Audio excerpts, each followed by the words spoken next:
Asia live ടിവിയിലെ feng shui പ്രോഗ്രാമിലേക്ക് ഏവർക്കും സ്വാഗതം. ഫെങ്ഷുയി ചൈനീസ് വാസ്തുകലയാണ് ഫെങ്ഷുയി എന്ന് പറയുന്നത്. ഇന്ത്യൻ വാസ്തുശാസ്ത്രം പോലെ തന്നെ 5000-ഓളം വർഷം പഴക്കമുള്ള ചൈനയുടെ വാസ്തുശാസ്ത്രത്തെയാണ് ഫെങ്ഷുയി എന്ന് പറയുന്നത്. അപ്പം ഫെങ്ഷുയി പ്രകാരം നമുക്ക് എന്തൊക്കെ കാര്യങ്ങളാകാം, എന്തൊക്കെ കാര്യങ്ങളായിക്കൂടാ എന്നുള്ളതാണ് ഞാൻ നിങ്ങളുമായിട്ട് ഷെയർ ചെയ്യുന്നത്.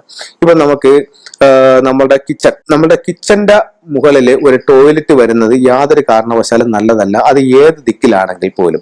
അപ്പോൾ നമുക്ക് ടോയ്ലറ്റുകൾ എപ്പോഴും പണിയുന്നത്, ഇപ്പൊ താഴെ ഒരു ടോയ്ലറ്റ് ഉണ്ടെങ്കിൽ അതിന്റെ നേരെ മുകളിൽ ഒരു ടോയ്ലറ്റ് കൊടുത്താൽ കുഴപ്പമില്ല എന്ന് പറഞ്ഞാൽ എങ്ങനെ കുഴപ്പമില്ല, താഴെ ഓൾറെഡി ആ ദിക്ക് നെഗറ്റീവ് ആയിട്ടുണ്ട്. അപ്പൊ മുകളിൽ വന്നാലും അതേ പ്രോബ്ലമേ ഉള്ളത്തുള്ളൂ. അതേസമയം തെക്ക് വശത്ത് നമ്മൾ താഴെ ഒരു ടോയ്ലറ്റ് വെച്ച് മുകളിലത്തെ ടോയ്ലറ്റ് വെക്കുന്നത് കിഴക്ക് വശത്താണെങ്കിൽ തെക്ക് വശവും കിഴക്ക് വശവും മലിനപ്പെട്ട് കഴിഞ്ഞു. അതുകൊണ്ട് നമ്മൾ ടോയ്ലറ്റ് പണിയുമ്പോൾ എപ്പോഴും ഒരേ താഴെ ചെയ്യുന്നതിന്റെ അതേ സ്ഥലത്ത് തന്നെ മുകളിൽ ചെയ്യാനായിട്ട് ശ്രദ്ധിക്കുന്നത് നല്ലതാണ്. അത് കഴിഞ്ഞിട്ട് പിന്നെ പറയാനുള്ള കാര്യം എന്ന് പറയുമ്പോഴത്തേക്കും നമ്മൾ കിച്ചന്റെ മുകളിൽ ടോയ്ലറ്റ് ചെയ്യുമ്പോഴത്തേക്ക് അവിടെ നിന്നുള്ള ഒരു നെഗറ്റീവ് എനർജി താഴോട്ട് വരികയും അത് നമ്മുടെ ഫുഡിൽ കലരുകയും ഫുഡിൽ നമുക്കൊരു ഫുഡ് പോയിസൺ ഉണ്ടാവാനുള്ള സാധ്യത ഉണ്ടാവുകയും ചെയ്യും എന്നുള്ളതാണ് പറയുന്നത്. അതുകൊണ്ട് യാതൊരു കാരണവശാലും കിച്ചന്റെ മുകളിൽ ടോയ്ലറ്റ് നല്ലതല്ല. അതുപോലെ തന്നെയാണ് കിച്ചന്റെ മുകളിൽ ബെഡ്റൂം. കിച്ചൺ എന്ന് പറയുമ്പോഴത്തേക്ക് അതൊരു നെഗറ്റീവ് ആയിട്ടുള്ള ഏരിയ ആണ്. കാരണം എന്ന് പറഞ്ഞാൽ എങ്ങനെ നെഗറ്റീവ് ആവുന്നു എന്ന് വെച്ച് കഴിഞ്ഞാൽ, കിച്ചണിൽ ഈ പഞ്ചഭൂതങ്ങളിലെ 2 എലമെന്റ് ഒരേ സമയം അവിടെ സംയോജിക്കുകയാണ്. അതായത് ഫയർ എലമെന്റും വാട്ടർ എലമെന്റും. അപ്പോഴത്തെ അത് രണ്ടും വളരെ ഇമ്പോർട്ടന്റ് ആയിട്ടുള്ള എനർജികളാണ്. അപ്പൊ അത് അവിടെ സംയോജിക്കുന്ന സമയം അതവിടെ നെഗറ്റീവ് ആവുകയാണ്. അത് മാത്രമല്ല, നമുക്ക് വെള്ളം ഒത്തിരി മലിനപ്പെട്ടു പോകുന്ന സ്ഥലമാണ് കിച്ചൺ എന്ന് പറയുന്നത്. അപ്പൊ അതിന്റെ മുകളിൽ ബെഡ്റൂം വരുന്നത് നമ്മളെ പല രീതിയിലുള്ള ബുദ്ധിമുട്ടുകൾ നമ്മുടെ ജീവിതത്തിൽ ഉണ്ടാക്കാനായിട്ട് അതുണ്ടാവും.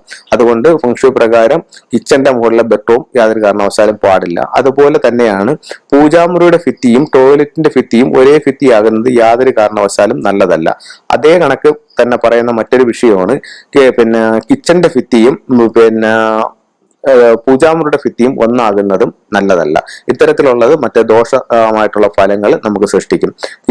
പൂജാമുറി എപ്പോഴും നല്ലത് വീടിന്റെ ഈശാന കോണിലായിരിക്കും. ഈശാന കോൺ എന്ന് പറഞ്ഞു കഴിഞ്ഞാൽ വടക്ക് കിഴക്കേ ഭാഗം, അവിടെയാണ് നോർത്ത് ഈസ്റ്റ്, ആ ഭാഗത്താണ് പൂജാമുറിക്ക് ഏറ്റവും ഉത്തമമായിട്ടുള്ള സ്ഥലം. പലരും കന്നിമൂലയിൽ ചെയ്യുന്നുണ്ട്, ദോഷമൊന്നുമില്ല.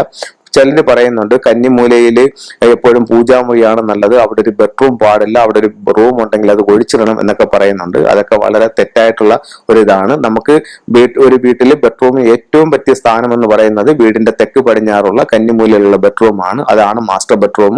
ആ ഭാഗത്തെ ബെഡ്റൂം എന്തുകൊണ്ടും നല്ലതാണ്. അവിടെ കുടുംബനാഥനും ആ റൂമിൽ ഉണ്ടാവുക എന്നുള്ളത് വളരെ നല്ല ഉത്തമമായിട്ടുള്ളൊരു കാര്യമാണ്.